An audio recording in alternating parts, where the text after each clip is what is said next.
So finally আমাদের বাংলাদেশে launch হয়ে গেল ইনফিনিক্সের হট 60 প্রো প্লাস এই স্মার্টফোনটি। আর মিড রেঞ্জ বাজেটের এই ফোনটিতে থাকছে 1.5K রেজলিউশনের 3D কার্ভ অ্যামোলেড ডিসপ্লে, মিডিয়াটেকের পাওয়ারফুল গেমিং চিপসেট এন্ড 45 ওয়াটের ফাস্ট চার্জার মতো থাকছে হাইলাইটেড ফিচার।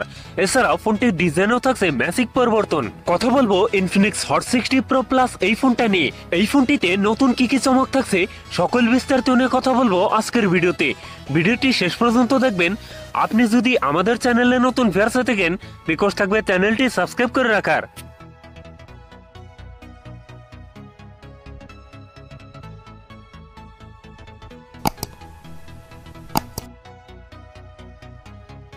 আর প্রিয় দর্শক বন্ধুরা, বরাবরের মতো আজকের ভিডিও তো লাইক টার্গেট থাকবে মাত্র 100। আশা করি কমপ্লিট করে দেবেন। ফার্স্ট অফ অল কথা বলা যাক এই ফোনটার ডিজাইন এবং এর বিল কোয়ালিটি নিয়ে। রিয়ার প্যাডে থাকছে প্লাস্টিক বা পলিকার্বনেট, তবে সাথে থাকছে চমৎকার সুন্দর গোল্ডেন কালারের সাথে থাকছে গ্লসি ফিনিশ।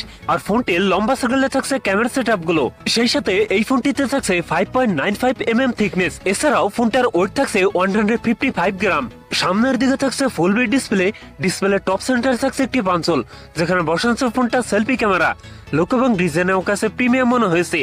আপনাদের কাছে ডিজাইন কেমন লাগছে কমেন্টে জানাতে পারেন। তবে কিন্তু এই ফোনটিতে থাকছে IP65 এর রেটিং। ডিসপ্লে হিসেবে ফোনটিতে থাকছে 6.78 ইঞ্চ অ্যামোলেড ডিসপ্লে, যাতে থাকছে 1.5K রেজলিউশন। এছাড়াও এই ডিসপ্লে পিপিআই ডেনসিটি থাকছে 440। সেই সাথে এই ফোনটিতে থাকছে 144 হার্জ রিফ্রেশ রেট, যার ফলে এই ফোনটা ইউজার এক্সপেরিয়েন্স হবে অনেক বেটার। এই ডিসপ্লেটা কার্ভ ডিসপ্লে হওয়ার কারণে লুকের দিক থেকে বেশ প্রিমিয়াম হবে এই ফোনটি। এবং ডিসপ্লেতে থাকছে কর্নিং লেভেল 7 এর সাপোর্ট। পারফরম্যান্স সেকশনে ফোনটি রান করছে XOS 15.1 এ, যার ব্যাকএন্ডে থাকছে অ্যান্ড্রয়েড 15 এর সাপোর্ট। আর চিপসেট হিসেবে ফোনটিতে থাকছে মিডিয়াটেকের হেলো G200, যেটি 6 ন্যানোমিটার বেস অক্টোকোর প্রসেসর। মিডিয়াটেকের এই চিপসেটটি মোস্ট পাওয়ারফুল গেমিং চিপসেট। এ থেকে PUBG, ফ্রি ফায়ার মতো গেমস রান করতে পারবেন হায়ার গ্রাফিক্সে। ফোনটিতে 2828 আর 256 এই দুটি ভেরিয়েন্ট থাকছে। কথা বলা যাক এই ফোনটা ক্যামেরা সেটআপ নিয়ে। এই ফোনটির রিয়ারে ট্রিপল ক্যামেরা সেটআপ দেখা গেলেও মূলত একটি ক্যামেরায় থাকছে কাজের, যা হলো 50 মেগাপিক্সেল। ফোনটির সেলফিতে থাকছে 13 মেগাপিক্সেল সেলফি ক্যামেরা। এই ফোনটির রিয়ার ক্যামেরা দিয়ে সর্বোচ্চ ভিডিও শুট করতে পারবেন 2K রেজলিউশনে। সো প্রাইস রেঞ্জ বিবেচনায় এই ফোনটা ক্যামেরা সেটআপ আমার কাছে ভালো মনে হয়নি। এখানে রিয়ার ক্যামেরা একটি আল্ট্রা ক্যামেরা দিলে অনেক বেটার হতো। ব্যাটারি হিসেবে ফোনটিতে থাকছে 5160 mAh এর একটি দানবে ব্যাটারি, যার সাথে থাকছে 45 ওয়াটের ফাস্ট চার্জার। সিকিউরিটি হিসেবে ফোনটির ফিঙ্গারপ্রিন্ট থাকছে আন্ডার ডিসপ্লে।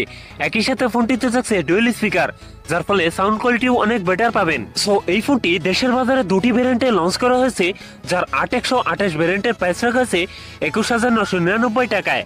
8256 ভেরিয়েন্টের প্রাইস রাখা হয়েছে 23999 টাকায়। এখন কথা হচ্ছে এই ফোনটা আপনি কেন কিনবেন। এই ফোনটা আপনি ডিসপ্লের জন্য কিনতে পারেন, এবং আপনি যদি গুড লুকিং ডিজাইন একটি স্মার্টফোন খুঁজে থাকেন, এই ফোনটাও আপনি দেখতে পারেন। সো ভিউয়ার্স, এই ছিল আমার আজকের ভিডিও।